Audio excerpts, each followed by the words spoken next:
Hello, and thank you for attending our Schedaero webinar.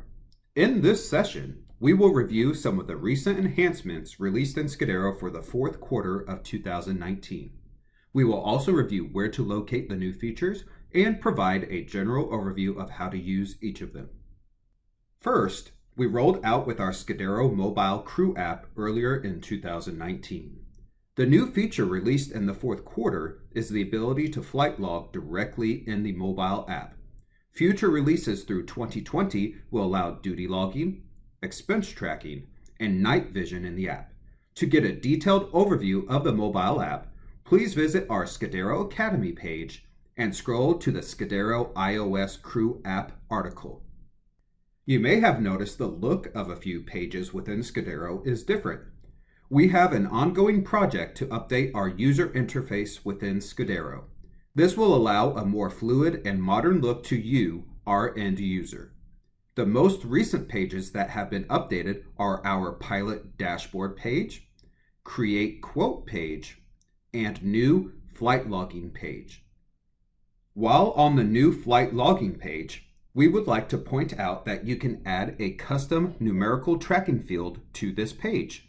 On the example you see here, we have added an MO miles to track mileage flown over the state of Missouri.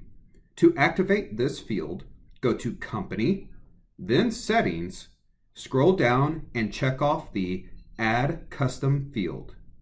Once you have given the field name, scroll to the bottom and hit Save. We have also introduced the ability to search your customers by email address.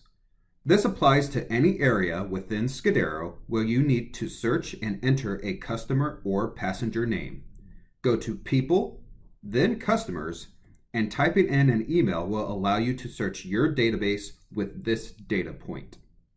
You have had the ability to send EAPA submissions in Schedaero for US Part 91 for the majority of 2019, and we have now introduced the ability to submit for US Part 135.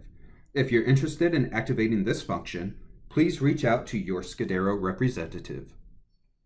In 2019, U.S. Homeland Security introduced a new file type for uploading the 3 TSA lists. Schedaero now has the ability to accept this new format for all 3 lists. It's important to note that when you download the list from HSIN's website, do not change the name or file format of the lists. To upload them for automated vetting of passengers and crew members, you will need the TSA module activated. Please reach out to your Schedaero representative for more information on activating this module. Finally, if you have a WorldFuel account and use the WorldFuel Av card, you will be happy to hear that you can now pay your Schedaero renewal with the Av card, which will accumulate points for you to use as you wish. To get this set up, please reach out to your Schedaero representative. I hope this webinar has given everyone an overview of the recent releases rolled out in Schedaero in the past few months. Please look for additional training sessions reviewing other areas of Schedaero and let us know if you have any questions. Thank you.